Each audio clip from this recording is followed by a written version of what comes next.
社长宫本茂提到，任天堂在创业的100年间做过许多产品，而家庭成员一起快乐游玩的制作理念从以前到现在都没有改变。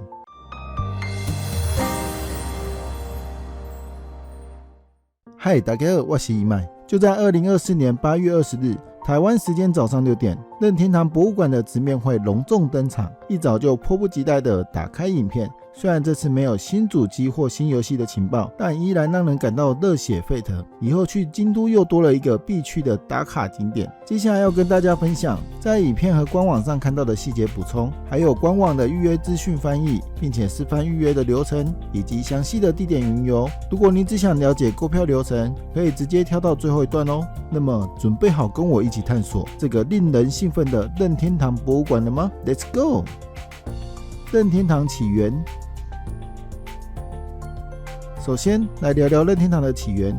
社长宫本茂提到，任天堂创立于1889年，距今已经有约135年的历史。最初，任天堂是以制作花牌和扑克牌起家，是不是没有想到啊？在博物馆的1楼大厅还特别设置原主商品花牌区，这可不是普通的花牌哦。结合了现代科技，让游玩体验更加丰富。当你听到广播里传来吟诗的声音时，就要赶快找到地板上印有这首诗后半部的花牌，然后用手机收集它。系统会根据你收集卡片的速度来计算积分，真是一场既怀旧又充满挑战的游戏呢。你准备好大显身手了吗？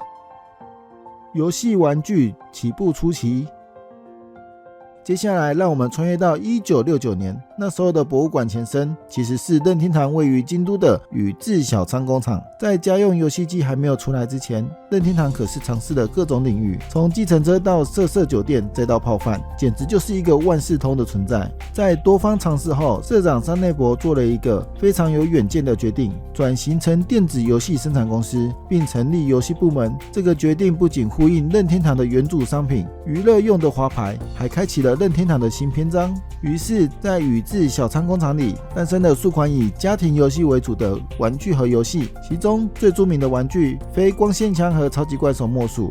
这些玩具不仅让人爱不释手，还为任天堂的未来奠定了坚实的基础。想象一下，当时的小朋友们玩着这么创新的玩具，该是多么的惊喜与兴奋啊！家机问世。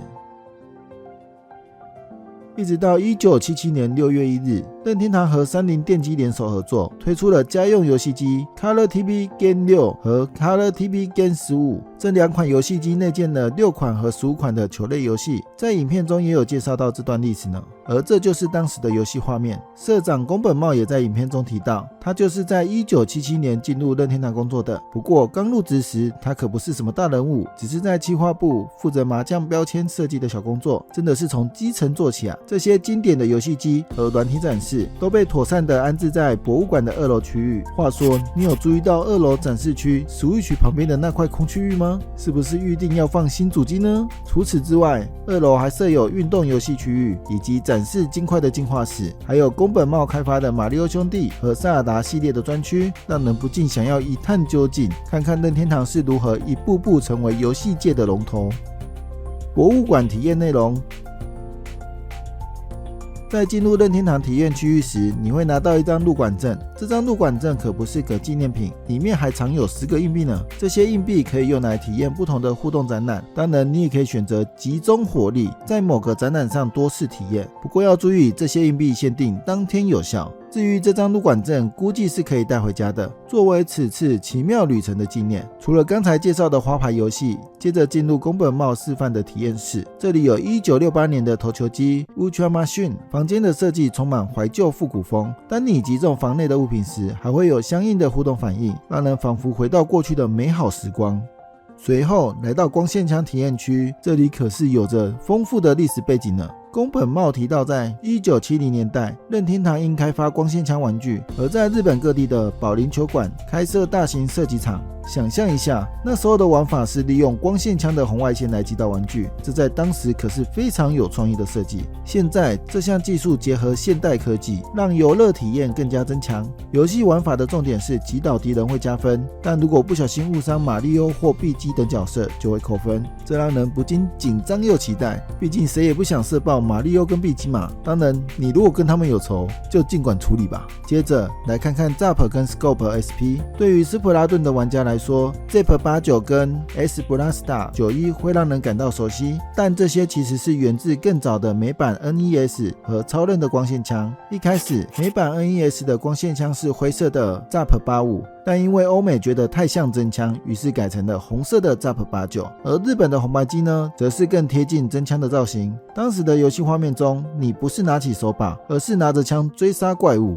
这样的体验不仅能感受到过去的创意，也能享受到现代科技带来的乐趣。接下来还有超级手臂 Ultra Hand SP， 玩法很简单，当你使用 Ultra Hand 时，握把闭合时手臂会伸展，当球沿着球道移动时，你需要抓住它，然后将其放入跟球大小相同的水管。还有一个特别有趣的项目是爱情测验仪 Love Tester SP， 两人牵手站在荧幕前，仪器会检测你们的爱情程度，如果结果不理想的话，会不会当场分手呢？这就看你们的感情基础有多稳固了。然后是巨大版的 Game & Watch SP， 官网表示会有2款当时的游戏，第一款是1981年的 Game & Watch Manhole， 玩家需要控制角色搭桥让 NPC 经过，这里是使用手的影子当作桥梁让 NPC 通过，这让人不禁联想到环球影城的小库巴的挑战，同样是使用影子与荧幕互动的玩法。另一款是1980年的 Game & Watch Ball， 这可是这系列的第一款游戏，玩法是抛接球，千万不要让球落地就能过关。我比较印象深刻的是1981年大力水手的版本，玩家需要收集奥利弗扔下的物品，同时还要躲避敌人的攻击。刚才提到的都是单萤幕的 Game & Watch， 还有一款1983年双萤幕折叠的 Game & Watch Mario Bros 也让我印象深刻，这可是早期掌机的马里奥游戏，还是左右的折叠机耶。游戏的玩法需要将右边的货送到左边的货车，叠满就能过关。当然啦，怀旧主机的体验区也是不能错过的。这里提供红白机、N64 等经典主机，你可以使用以前的控制器重温当时的游戏。官网上展示的画面是最早做成大型电玩的大金刚游戏，也是马里奥的首次登场。那时他被称为 Jumpman 跳跳人。只能说这区的影片介绍真是让人怀念不已，仿佛回到那个纯真充满创意的游戏时代。然后特别吸引我的就是大控制器体验区，每个游戏手把都大得吓人，让我怀疑自己是不是来到巨人国。看到工作人员拿着超大的 Wii 手把，真是让我忍不住笑出声，感觉他们都快要累死了，简直就在健身。不愧是任天堂啊，来体验也要让玩家健身健身。除此之外，这里还有一个超有趣的工作坊，可以使用特制的套件制作自己的花牌，带回家做纪念，只需要2000日币，约台币445元。如果你想亲自体验花牌的玩法，也可以付500日币，约台币115元，参加体验活动。这里利用现代的图像辨识和投影技术，让新手也能轻松上手，简直是为了我这个中年大叔量身打造啊！不过这些付费体验可是需要提前预约的哦。你可以在1号馆1楼大厅咨询台或3号楼2号的工作坊进行预约，有机会就去试试吧，绝对会玩得不亦乐乎。如果逛累了，那就到咖啡厅休息一下，这里可以透过不同的食材组合客制化自己的汉堡，还有特色饮品和配菜可供选择。离开前记得提早到商店逛逛，这里不仅有任天堂角色的官方商品，还有博物馆独家商品哦。不得不说，日本的行销策略真的厉害，独家商品只有在这里买得到。如果你先买到了，记得拍照炫耀一下，让我也看看是什么好东西啊。开幕 and 预约攻略。好啦，讲了这么多展览内的有趣资讯，现在来聊聊开幕和预约攻略吧。任天堂博物馆将在10月2日正式开幕，每天的营业时间是早上10点到下午6点，千万记得每周二是固定公休哦。要想进场可不是说走就走的，门票采取官网事前预约的抽签实名制，需要提早3个月前预约，目前已经开放到8月31日前预约10月和11月的场次。如果你幸运抽中，再买门票就可以了。抽签结果会在提出申请的隔月1日下午公布，并且需要在隔月的7号前完成门票的购买，可以使用信用卡结账。举例来说，如果在8月31号前预约抽选，那么9月1号就会公布抽选结果，你必须在9月7号前完成线上付款。如果你幸运中奖并且付款成功，注意，是前一天哦。那么在入场前一天下午2点后，可以进入官网点选确认门票，然后选择 QR 券发放，就能获得 QR 券。接着当天进场时扫描 QR code 并出示护照确认身份，就会获得入场券。这个 QR 券提早1天的原因，估计是要制作你的密角色入馆证，而入馆证里会有10个硬币让你体验游戏，所以千万不要遗失哦。至于门票费用，18岁以上的成人票价是3300日币，约台币725元；12到17岁的青少年票价是2200日币，约台币485元；6至11岁的小朋友票价是1100日元，约台币245元；6岁以下的小朋友则是免费入场。任天堂博物馆的地址是在京都府宇治市小仓町神乐田56番地，可以从大阪或京都出发，搭乘近铁京都线到小仓站，从东侧出口步行5分钟就到了。那我们来用酷狗地图云游一下，从小仓站东侧出口出来会看到小仓整蛊院。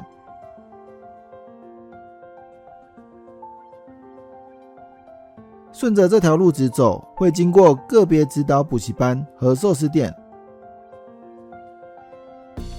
走到寿司店的十字路口右转，就会看到一栋很大的建筑物，它的后面就是任天堂博物馆。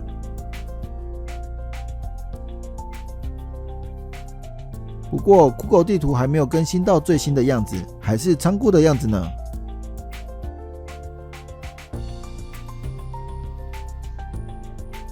好啦，接下来就来示范如何预约任天堂博物馆的门票吧。1. 登录账号预约。首先要先进到官网，登录你的任天堂账号，然后点选红色的门票预约按钮。2. 阅读规则。读完规则后记得打勾，然后点选红色的门票预约。